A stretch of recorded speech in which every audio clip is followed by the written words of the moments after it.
All right, so for our last panel of the day on brand building, so our host will be Maurie Sherman, and we got a good intro for Maurie. So you only have to listen to the Roz and Mocha show once to understand where the name Damn It Maurie came from.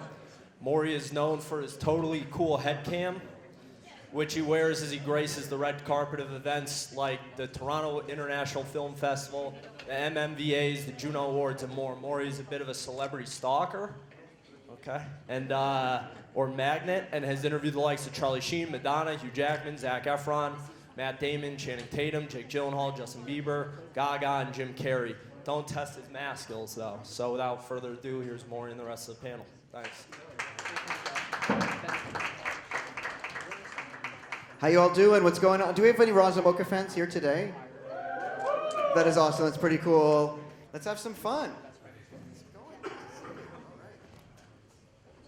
You heard a huge introduction about me, but I want to get you guys to introduce yourselves. If we can go down the line and say who you are and something about yourself.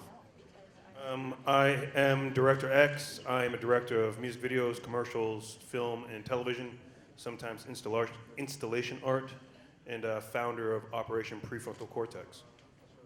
Hi, I'm Lola Plaku. I am founder of my own company, Lola Media Group. I do artist branding and event production, marketing for different agencies, both in Canada and abroad. I managed artists and produced events for them for a long time in Toronto and in the US. And I'm really happy to be here.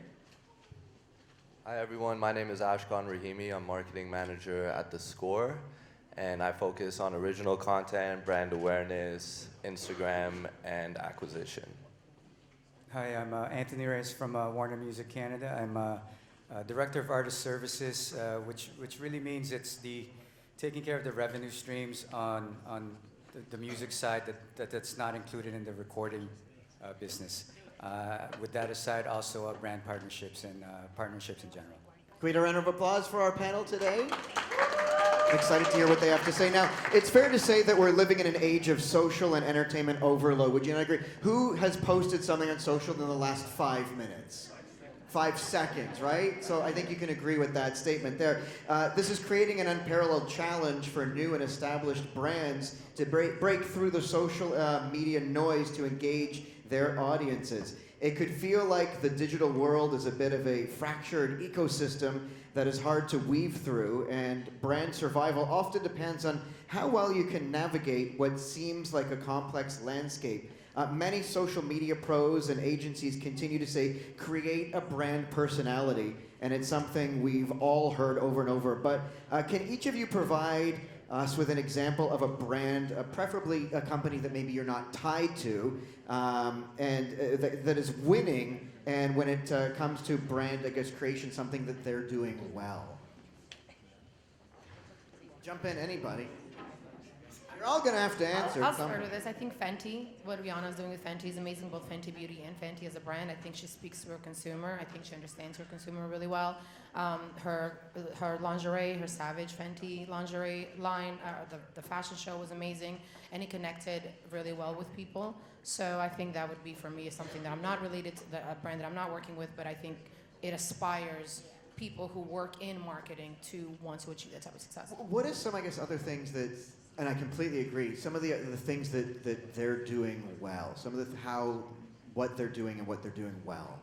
They are making, they are relating to the consumer that actually purchases. They're from the campaigns to the language, the conversations, the models, the representation, everything that they are from, like I said, from beauty to lingerie to clothing. I think everything is done with the consumer in mind. I think Fenty comes with a singular voice. It's Rihanna's voice. She's running that show. So there's a logic that goes into who she is, her music, her visuals. She's very much running her ship the whole time. So Fenty feels like an extension of that. And then as well, so where a lot of other brands go wrong is that there is no singular voice.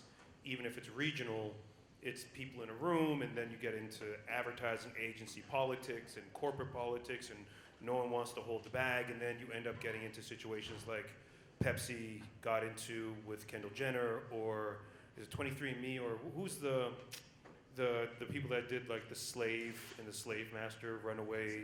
Any of y'all see that? Some of y'all saw it. They did a commercial for one of those ancestry things. You saw what I'm talking about. And it's like a slave, and she's like, let's run away. And it's like a white man. It's her slave master. Yeah, a white man in the days of slavery, they're going to run away together because they're in love. And everyone's like, yeah.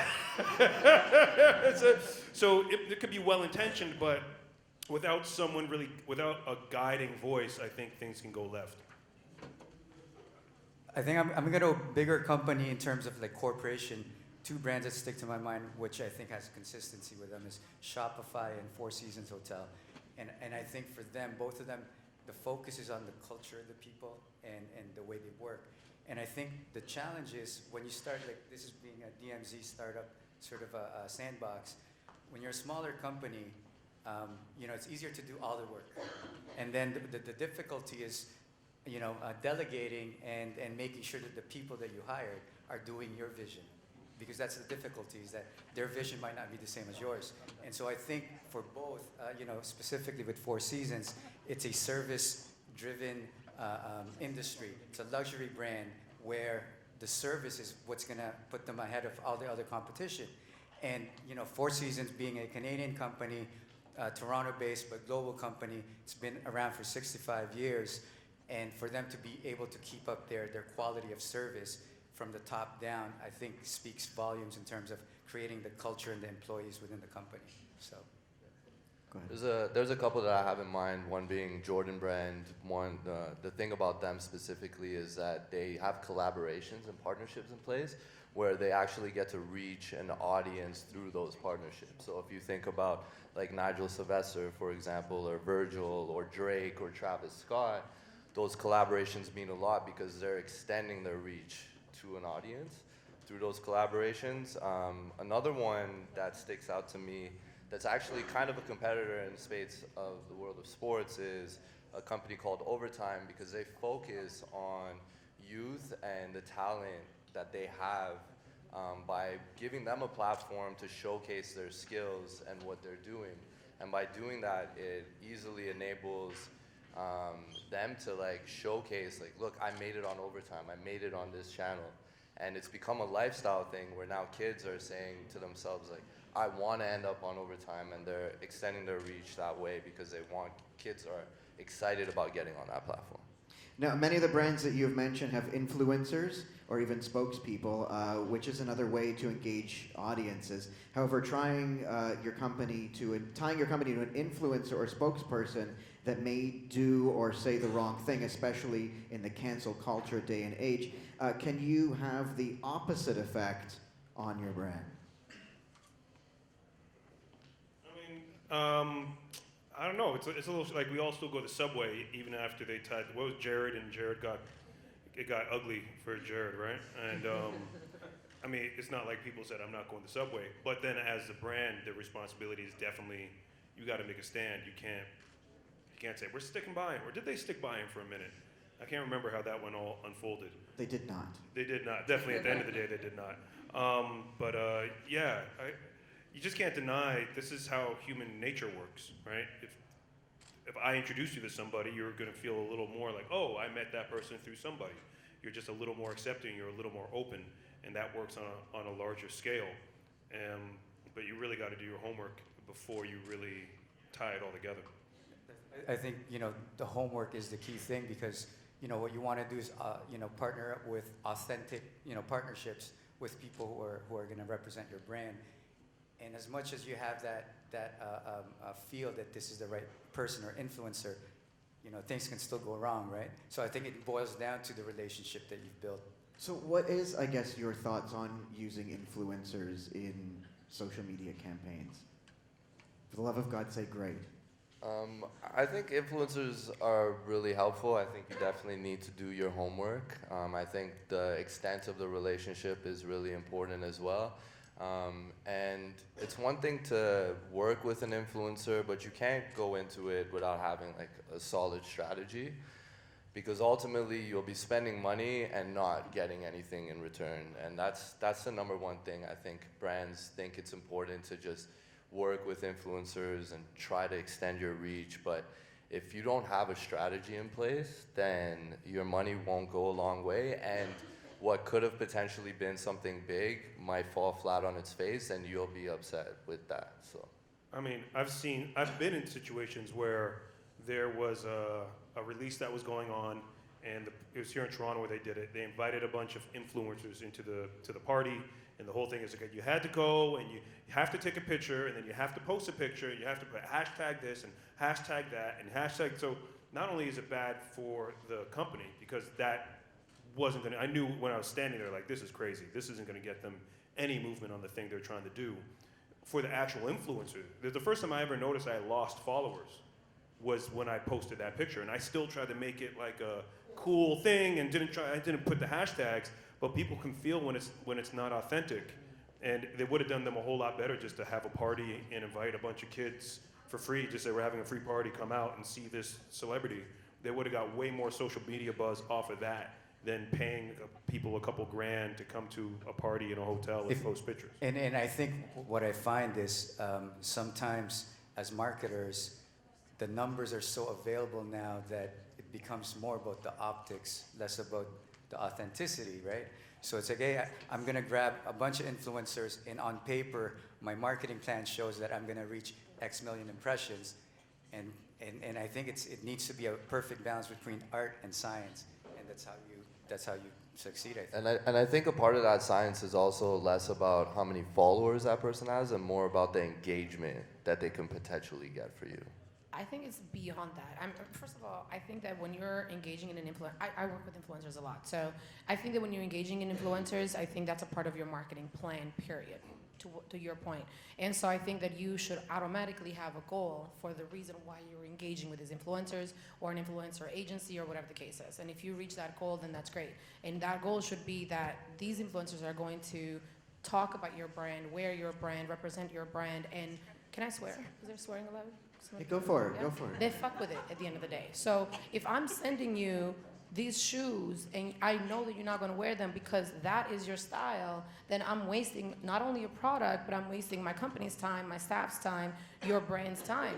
And so, But I do wear the shoes you send me. yes, yes you do. I pick them right. But so my goal when I work with influencers is to pick people who I genuinely think will fuck with this brand or this product and will actually wear it or rock it. Or so when attending an event, I want to invite people. Let me ask you a quick question. Sorry to interrupt, because you're talking about like if you know send those shoes, but wear these shoes and stuff. But if you look through some, I guess, influencers' social media page and stuff, there are times. And what are your thoughts on this? Where right now they're working on this brand, but if you scroll down a little tiny bit, they worked with somebody that was a direct competitor of that. So for me personally, I look for people who have authenticity, like everybody has said. It's not about the campaigns that you've done. I don't care if you wore Nike, Jordan, Puma, Adidas. I don't care about that. I care about who you are as a person.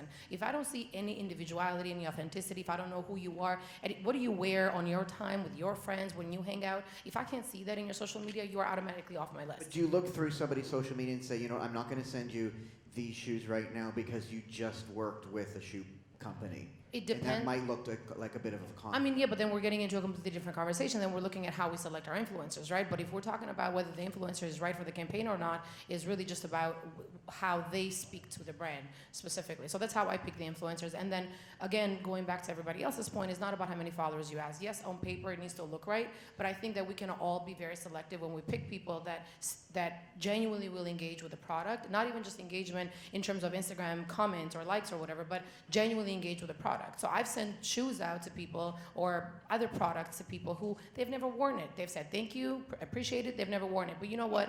I still feel like they will wear it in their personal life. That means more to me than them actually posting it on Instagram just to say I got this product from this company. Because that tells me this is a product that you will wear. That means that the people who see you in real life will see this product as well, and they might go out and buy it. And those are the people that I care about as influencers more so than the people who have a large number of followers. And they're fantastic shoes. Well, these are just... Now, Director X and Lola have worked with some of the biggest names in the music biz. Do you guys have like a couple tips for companies that might want to consider working with big celebrities as spokespeople? Make sure your paper's right. Start with your check. I mean, I don't know what to tell you. Like, ain't nobody doing anything just out of the goodness of their heart. If the conversation doesn't come with a proper check, don't ask me if I can connect you with Drake. You know what I'm saying? Yes, I second that. I think is really doing research, really, about the person that you want as a spokesperson. I think reaching out to Drake when Drake might not be the best fit. I mean, I think Drake would be the great fit for everything, but reaching out to an artist, a high-profile artist that is not the right fit for your company because of the way they speak, the way they carry themselves, not just about the following. You know, fuck the following for a second. Sorry, I swear a lot. You know, forget all that. Gave her permission, actually. Yes, yeah. I'm sorry. So forget the following for a second. Really, as a human being, how do they carry themselves? If they were to be here and speak on this panel or and have a conversation, would me swearing be like against what your brand stands for? And so I think that's obviously having the paper right, but sometimes when I work with artists, I look at a brand that has reached out to the artist and say, my artist doesn't use Colgate or will never do. They will lose followers if they did this. And the asks sometimes for artists are crazy. They'll be like, you need to do 4 static posts, 20 story posts, Twitter posts, Facebook posts, and it's like, you have to use the hashtag, you have to do ad, you have to do tagged 15 And brands. it's lame. It's It's all lame. lame, It's and it's so lame. corny, and they don't know what to. Yeah. And there's just a part of it. If you're looking for an influencer, you can't say, okay, we need an influencer. All right, these guys aren't available, and then you start going down your list Yes. and just looking at numbers. And a buddy of mine has a clothing line in LA. And I'm not going to say which clothing line, or I'm not going to say which artist, but he says, I did a collabo with this artist. An artist had maybe 4 to 5 million followers, had a big hit thing in the world, and he goes, guess how many, they did a design together. He said, guess how many t-shirts they sold? I don't go, 10. Not 20,000, not 10, 10. 10 from 5 million followers. 10. You know, so the, 10, 1 and 0. So it's just like, okay, we need an influencer. You get it. I've been in these situations. Okay, we have a commercial, and we want to get these 2 people, and then they're not available, and they're not available. Well, now you've wrapped this around an influencer. We're like, we got this person, and you're like, why? This isn't helping anybody. And I remember Puff said to me, we're doing a video with Usher. This is back like early 2000s, and we want cameo appearances. Or no, there's actually Puff's video. And like, we want cameos for this video. And he said, yo, we started putting these names out. He goes, yo, they're supposed to be doing something for us, not us doing something for them. If your campaign is putting on the person you're putting on in the campaign, yeah, Doing them a favor. yeah, Me a like favor. yeah. What is you gotta think this through. At some point, you gotta say, all right, we didn't get the influencer we wanted, and there are no influencers that mean anything. Let's just cast somebody. It's time to figure out a new strategy. You can't hang everything on this influencer thing. And I think it's also important to test things out and start on a smaller scale. You don't need to go for the big fish right off the bat. There's a lot of opportunity to find like micro influencers who have a ton of engagement, that fit your brand, that fit your voice, that fit your tone, and understand how, you know, if you send them something or if you ask them to post something, what that engagement looks like. And then you could take that and use that as your baseline and then say, okay, now I have the dollars to find a bigger fish that fits the brand, and I know how I can operate this strategy and like put it out there because I've made it already work with the smaller guys. Okay, let me ask you this. So with there being a cancel culture wave on social, is there a few steps you need to take before tapping into a brand's humor in order to not offend anybody? The only people who seem to have humor are the fast food joints, right? Like the fast food companies have all found this little banter on Twitter, and they back and forth and mess with each other and do all this kind of stuff, which makes sense because, you know, fast food culture is. But you have to be super good at it or it could go completely wrong, I guess. And I think, it boils down to authenticity and doing your homework. I mean, I know it sounds like we're repeating ourselves again and again and again, especially now in the information age where information is literally tip of your fingers and you can find out anything about everything about anything and anyone. I feel like it is about that. It's humor, you know, be it a moody emotion or funny humor. You just need to be authentic, and you need to do your homework to pick the right influencers. There's a question here for me and you. Okay, what is that? It says, Maurie and Anthony, it's me. Should things like trying to be funny or evoke emotion be kept to brands that have, I guess, experience with breaking through that noise? I'll go first, I guess. I'm doing an influencer thing right now for a coffee company that I guess doesn't normally, or they haven't tapped into, I guess, the comedy thing. And I did some videos for them and just said, how about this, how about this, how about this? And they did incredibly well. So I think that it's not necessarily about the brand, it's maybe showing the brand, you know, this could be great, this is comedy. You can be funny with a brand that isn't necessarily funny because you're funny. So I think that's what matters most. I mean, again, I'm gonna say authenticity. That's the answer. It's not science. It's not art. It's a combination of the two, and really, you just do your homework and be authentic. I think a part of it is also paying attention to your audience as well, especially if you're thinking about social media. People are commenting all the time, and you could look at their comments and see what kind of tone and voice they have.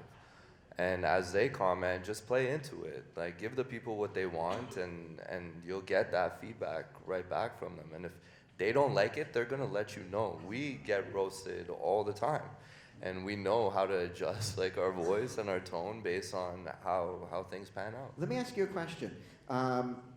You know, if you're doing an influencer thing, and if you're going through the comments and stuff, which I'm assuming, you know, replying to comments is great. If there's a negative comment, do you delete? Do you leave? What's the theory on that?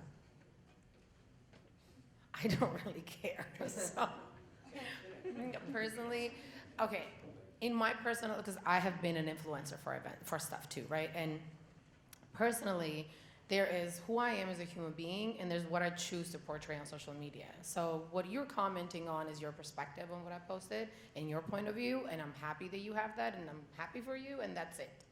It does not affect me as a human being and what I do in my personal life.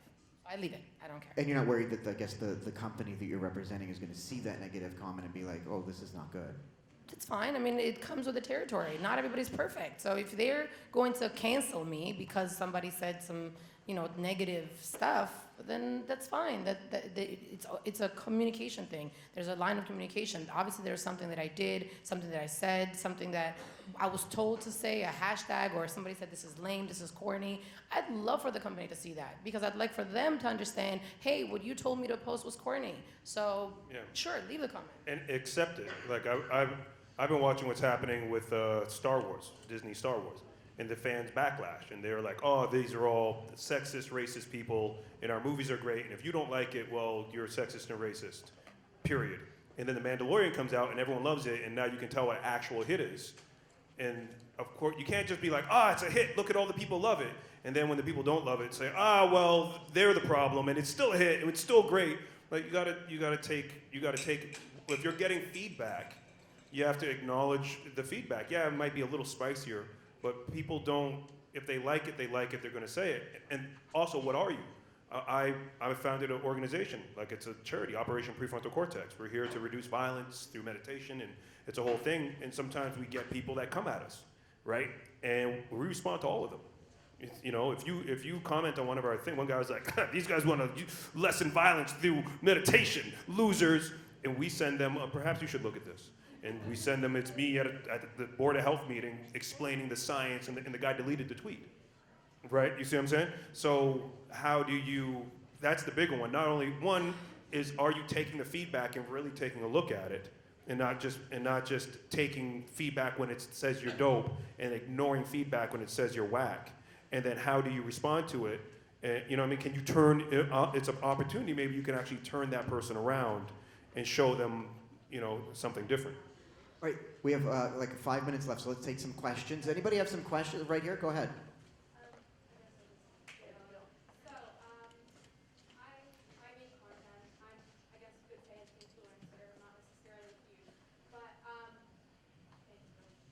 Just wondering, you say authenticity is so important, and I definitely agree with that, but when you're not necessarily a huge influencer, is there times you think deviating in order to put yourself out there, deviating from your brand slightly, is it ever worth it, do you think, in order to get your name out there? Do you think it's ever worth it to slightly? In what way?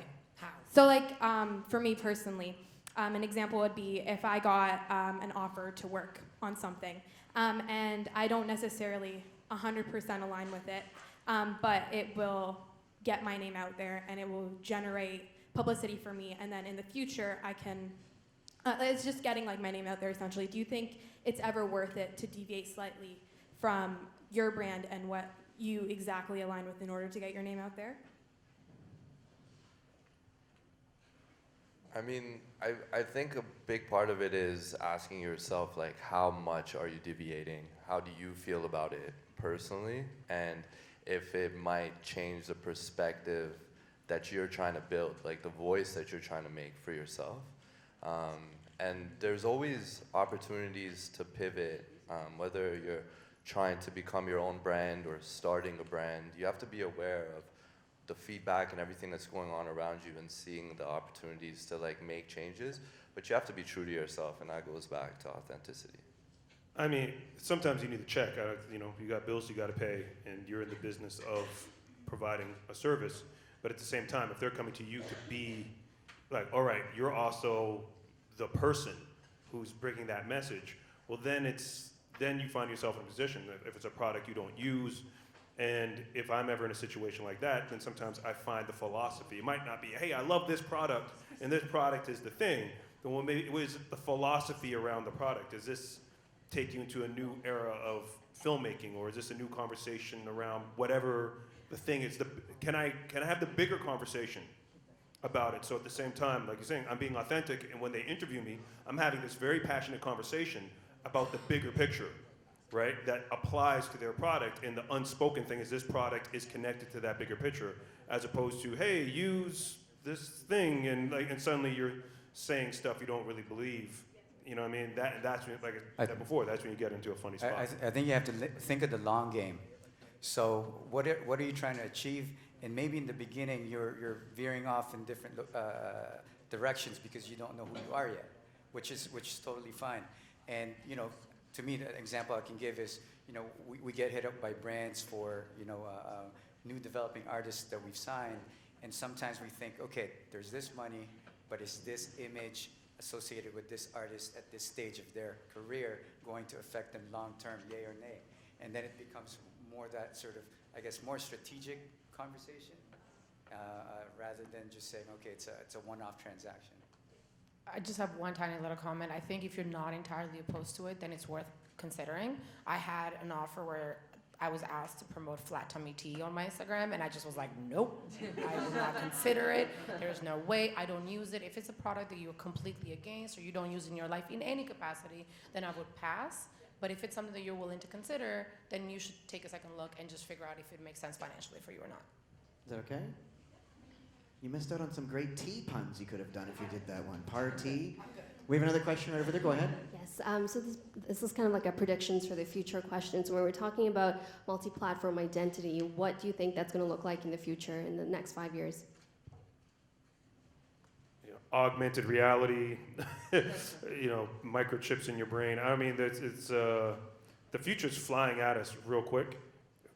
Who's to say what this is all going to mean with where it'll go? I really don't know. It's crazy. It's crazy out there. So I give you the Kanye shrug. I think experiential. That's really the only, I don't know how or why, but I think experiential really. I think for me, it's, you know, part of it is brand knowing their audience.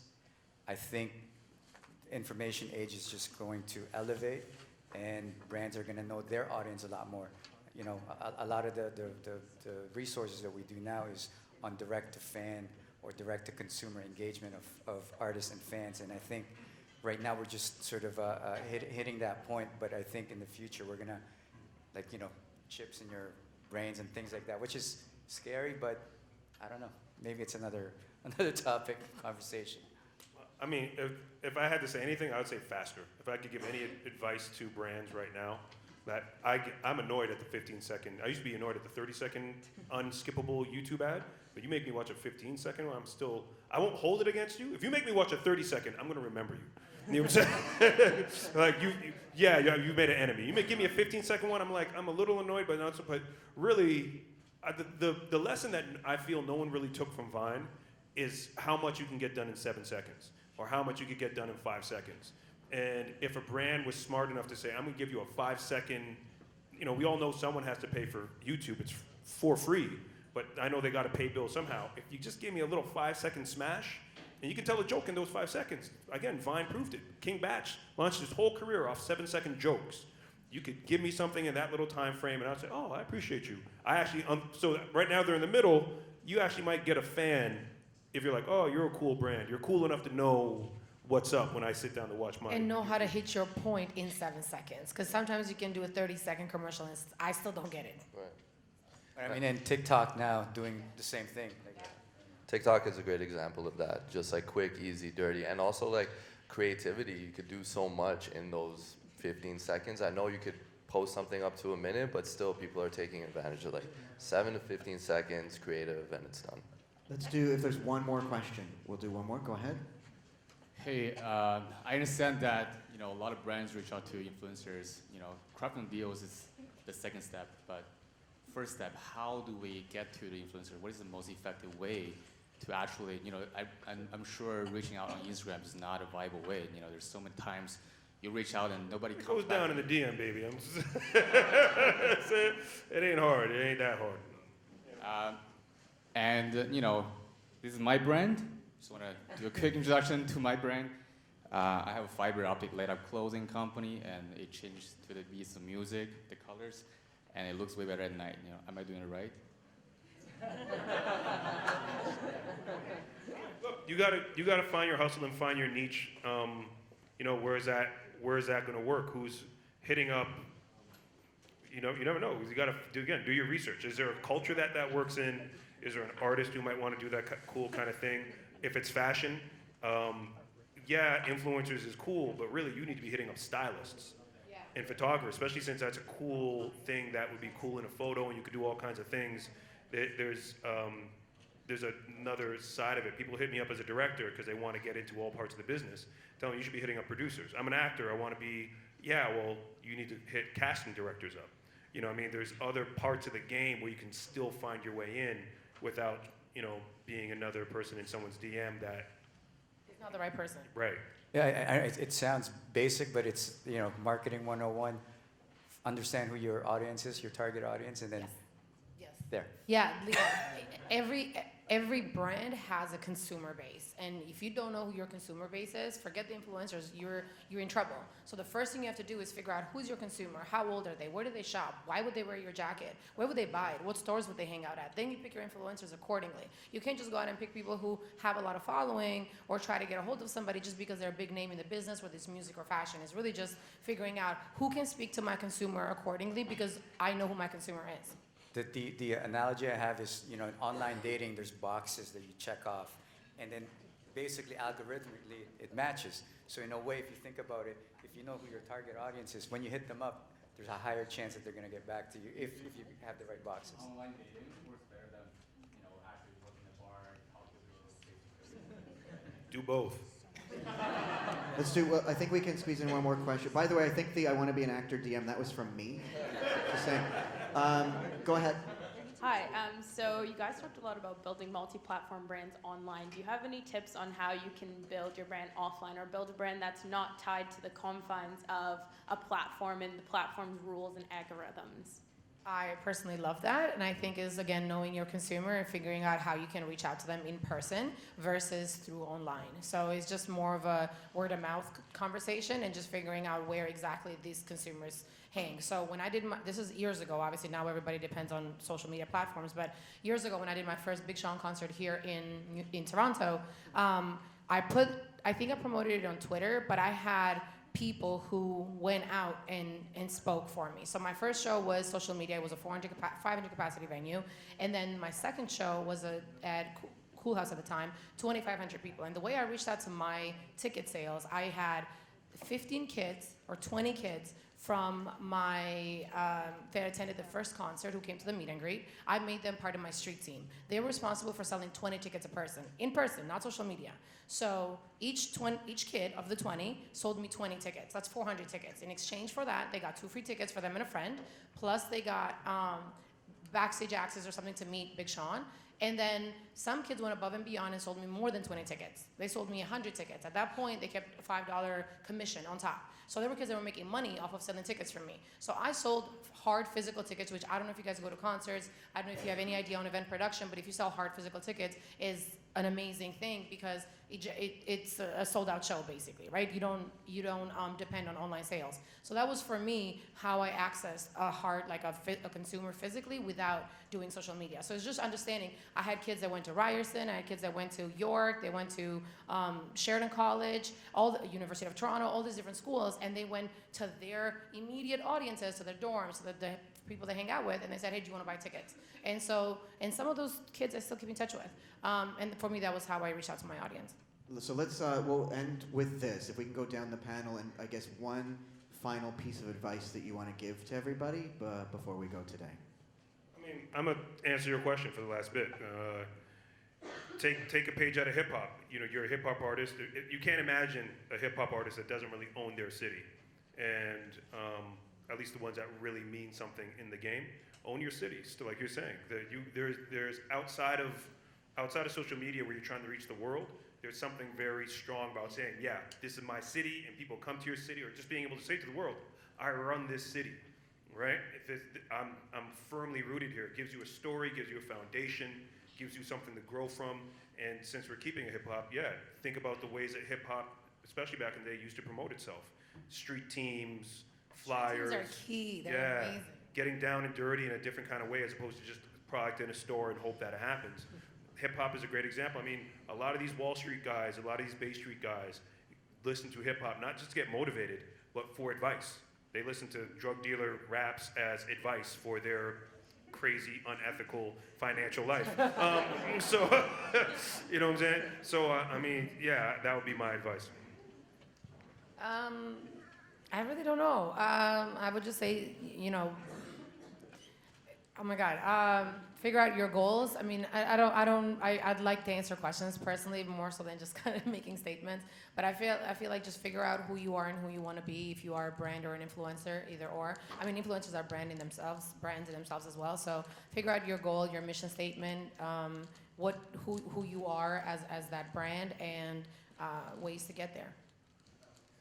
I think to piggyback what they said, one is always go out there. If it's offline, just give people, like if it's a brand, if it's a clothing brand, give people your stuff. Let them wear it because they'll recognize it and say, hey, I saw that online. That's really cool. Where'd you get that from? Always show up, even if you feel like you're tired and you have an opportunity to connect with somebody, and even if it doesn't seem like it's going to be that serious, it might turn into something serious. So take your time and show up and get out there. And then online, just stay consistent and stay persistent. There's a lot of times where you'll get down on yourself because you're not reaching the audience that you want to reach and you're not gaining those followers. And then eventually you'll hit a tipping point and it'll start snowballing real quick. So, but if you're not persistent and if you're not consistent, then that's gonna be really difficult. Even in the hard times, you just gotta keep pushing. We went from posting like twice a day, now we post on average like 25 times a day on social, which is a big reason why we were able to connect with so many people and get outside of our city and like build beyond what we were before. I think it's what everybody said. Know who you are, your brand identity, and then know who your audience is, learn them. And I think with this day and age, with everything's super fast, sometimes you have to take a step back and take your time, because sometimes you just do things for the sake of doing it, and you forget that the foundation that you need is understanding who your brand identity, and then understanding and knowing who your audience is. And then I feel like after that, things will come easier. So amazing. Guys, thank you. I hope you learned something. Thank you so much for watching. If I can leave you with one bit of advice, never wear the same outfit you're wearing on a picture on the screen. Have a great day, everyone. Thank you.